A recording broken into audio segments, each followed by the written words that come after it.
తెలంగాణలో అధికారమే లక్ష్యంగా కాంగ్రెస్ పార్టీ సిడబ్ల్యూసీ సమావేశాలను హైదరాబాద్లో నిర్వహిస్తున్నట్లు నాగర్ కర్నూలు జిల్లా డీసీసీ అధ్యక్షులు వంశీకృష్ణ అన్నారు. ఈ సమావేశాల ద్వారా 5 డిక్లరేషన్లను తెలంగాణ ప్రజలకు ఇవ్వబోతున్నామన్నారు. రేపు తుక్కుగూడలో జరిగే విజయబేరి బహిరంగ సభకు ఉమ్మడి పాలమూరు జిల్లా నుండి భారీ ఎత్తున స్వచ్ఛందంగా ప్రజలు తరలివస్తున్నారంటున్న వంశీకృష్ణతో ప్రతినిధి Pradeep face to face. Telangana రాష్ట్రంలో మొట్టమొదటిసారిగా హైదరాబాదులో కాంగ్రెస్ కేంద్ర నాయకత్వం సిడబ్ల్యూసి సమావేశాలు నిర్వహిస్తున్నారు. అయితే కర్ణాటకలో కాంగ్రెస్ విజయ దుద్దుంబి భోగించిన తర్వాత కేంద్ర నాయకత్వం పూర్తి స్థాయిలో తెలంగాణపై ఫోకస్ పెట్టిందని చెప్పొచ్చు. దీంట్లో భాగంగా రేవంత్ రెడ్డి టీపీసీసీ అధ్యక్షుడిగా ఎన్నుకోవడం ఒకటి, ఆచితూచి వివరించడం ఒకటి, గతంలో చేసిన మిస్టేక్స్ ఈసారి తావివ్వకూడదంటూ కూడా గట్టి నిర్ణయం అయితే తీసుకోబోతున్నారు. ప్రధానంగా సిడబ్ల్యూసి సమావేశంలో కానీ రేపు తెలంగాణ విమోచన దినం సందర్భంగా నిర్వహించబోయే విజయబేరి సభకు కూడా 5 అంశాల మీద తెలంగాణకు భరోసాను ఇవ్వబోతున్నారు. అవి ఏ విధంగా ఉంటున్నాయి, ఏమి ఉండబోతున్నాయి అనేది మరిన్ని ఇదే విషయాలపై నాగర్ కర్నూలు డీసీసీ అధ్యక్షులు మాజీ శాసనసభ్యులు అచ్చంపేట డాక్టర్ వంశీకృష్ణ గారు మనతో ఉన్నారు. వారిని అడిగి మరిన్ని విషయాలు తెలుసుకుందాం. తెలంగాణలో సిడబ్ల్యూసి సమావేశాల ప్రాధాన్యత ఎందుకు తెలంగాణను ఎంచుకున్నారు? కేంద్ర నాయకత్వం హైదరాబాద్లోనే ఈ సమావేశాలు నిర్వహించాలని ఎందుకు నిర్ణయించారు? తెలంగాణ రాష్ట్రం ఏర్పడిన తర్వాత ఈ సిడబ్ల్యూసి మీటింగ్ అనేది మొట్టమొదటిసారి పెట్టడం జరిగింది. ఈవెన్ ఉమ్మడి ఆంధ్రప్రదేశ్లో కూడా సిడబ్ల్యూసి మీటింగ్ ఇప్పుడు లాంగ్ బ్యాక్ పెట్టినటువంటి సందర్భాలు చూసాము.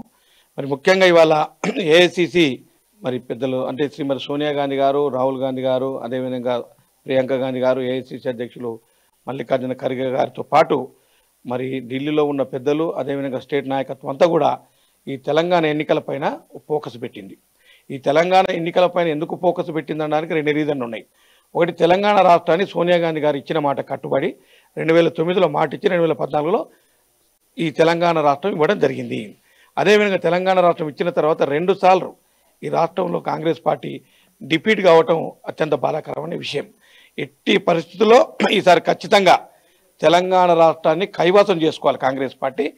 వాస్తవంగా ఇచ్చిన తెలంగాణ కొంతమంది చేతుల్లో, కల్వకుంట్ల కుటుంబం చేతిలో బందీ అయింది. ఆ బందీ అయిన తెలంగాణను విముక్తి కలిగించాలి.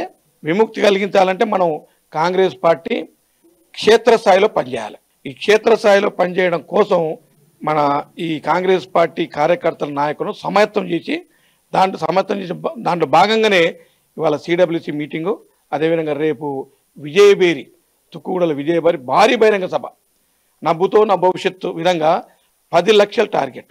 దాంట్లో భాగంగానే మేమందరం కూడా ఇవాళ ప్రతి నియోజకవర్గంలో 15-20 వేల మందిని గ్యాదర్ చేస్తూ ఉన్నాం. మరి దీని ముఖ్య ప్రాధాన్యత ఎందుకు సంతరించుకున్నదంటే కర్ణాటక ఎలక్షన్ భారీ మెజార్టీతోటి అనుకున్న దానికన్నా ఎక్కువ సీట్లు గెలవటం వల్ల మరి కాంగ్రెస్ పార్టీ నాయకుల్లో, కార్యకర్తల్లో, కాంగ్రెస్ పార్టీ అభిమానుల్లో ఉత్తేజం వచ్చింది. ఉత్తేజం అవడం వల్ల వీళ్ళందరూ కూడా ఎట్టి పరిస్థితుల్లో కాంగ్రెస్ పార్టీ గెలవాలి. గెలవడం కోసం కాంగ్రెస్ పార్టీ కన్నా ముఖ్యంగా ఎవరికి అవసరం ఉంటే ప్రజలకు. ఎందుకు నీళ్లు, నిధులు, నియామకాలను తెచ్చుకున్నాం. ఇవాళ నీళ్లు లేవు, నియామకాలు లేవు, నిధులు అంతకంటే లేవు, అప్పుల పాలైంది. కానీ ఇవాళ తెలంగాణ వచ్చిన తర్వాత అన్ని వచ్చినామని చెప్తున్న కేసీఆర్ గారికి 3 క్వశ్చన్లు వేస్తాను. నీళ్లు ప్రతి ఎకరానికి 1,00,000 ఎకరాలు ఇస్తానన్నావు, ఎక్కడిచ్చినావు? ఇంటికో ఉద్యోగం ఇస్తాను, ఎవరికి ఇచ్చినావు? మరి ఇవాళ అందరికీ కూడా ఎవరికైతే నిరుద్యోగులు ఉన్నారో వాళ్ళందరికీ కూడా ఉద్యోగం ఇస్తాం, ఉద్యోగం రాకపోతే నిరుద్యోగ వృత్తి ఇస్తాం అన్నావు. మరి ఎక్కడ ఏమీ లేదు. అంతేందుకు సింపుల్గా చెప్పాలంటే రేషన్ కార్డు రాలే ఈ ప్రభుత్వం వల్ల. ఇంట్లో డబుల్ బెడ్రూమ్ల కథ పెద్ద కథ చెప్పిండు. దసరా పండుగ నాడు అల్లుడు వస్తే అత్త చీరేడ మార్చుకోవాలి, మామ సొంగేడ తాగాలి, బరగొట్లు ఎడగట్టేయాలి, పెద్ద కథ చెప్పి ఆ కథను మిస్మరైజ్ చేసిండు ప్రజలను. కానీ వాళ్ళు ఎక్కడ కూడా ఒక ఇల్లు ఇవ్వాలి. మళ్ళీ ఎలక్షన్స్ వస్తున్నాయని గృహలక్ష్మి, బీసీ బంధు, దళిత బంధు, మైనార్టీ బంధు, ఇక ఉన్న పేర్లన్నీ పెడుతున్నాడు. ఎవరికి ఏమి రాలే. మళ్ళీ కొత్త వేషం ఇవ్వాలే కేసీఆర్ గారు.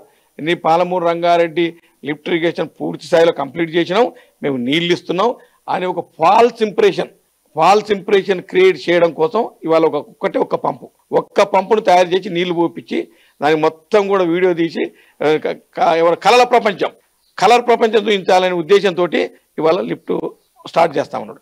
నేను అడుగుతున్నా, ఇవాళ 9 లిఫ్టులకు మిగతా 8 లిఫ్టులు ఏమైనాయి? ఏమి కాలే.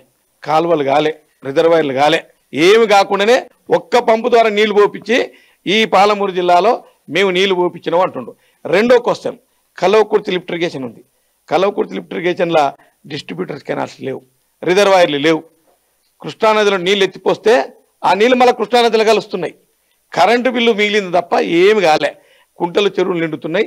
దాంతో ప్రజలకు 1 ఎకరం ఆయకట్టు కూడా కొత్తగా రాలేదు. అయితే ఏదైతే సిడబ్ల్యూసి సమావేశాల్లో 5 గ్యారంటీ అంటే 5 గ్యారంటీ డిక్లరేషన్ చేయబోతున్నారు, అవి ఎలా ఉండబోతున్నాయి, ఏమై ఉండొచ్చు తెలంగాణ రాష్ట్రానికి సంబంధించి? ఈ 5 డిక్లరేషన్ చేస్తున్నారు. 5 అంశాల మీద గ్యారంటీ కార్డు ఇవ్వబోతా ఉన్నాం. ఇది కర్ణాటక రాష్ట్రంలో ఈ గ్యారంటీ కార్డును డిస్ట్రిబ్యూట్ చేశాం. అదే తరహాలో తెలంగాణ రాష్ట్రంలో కూడా 5 అంశాలపైన ఒక గ్యారంటీ కార్డు రేపు డిక్లేర్ చేయబోతా ఉన్నారు. ఈ గ్యారంటీ కార్డులో ఉండేవి 100% అన్ని వర్గాలకు లాభపడే విధంగా ఉంటాయి.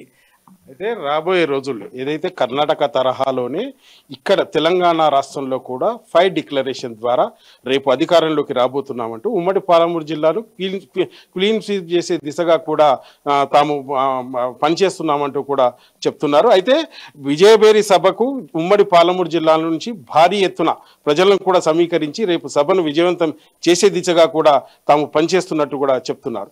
ఇది ఇక్కడి పరిస్థితి. వీడియో జర్నలిస్ట్ రాజేష్తో ప్రదీప్, అమ్మా న్యూస్, అచ్చంపేట.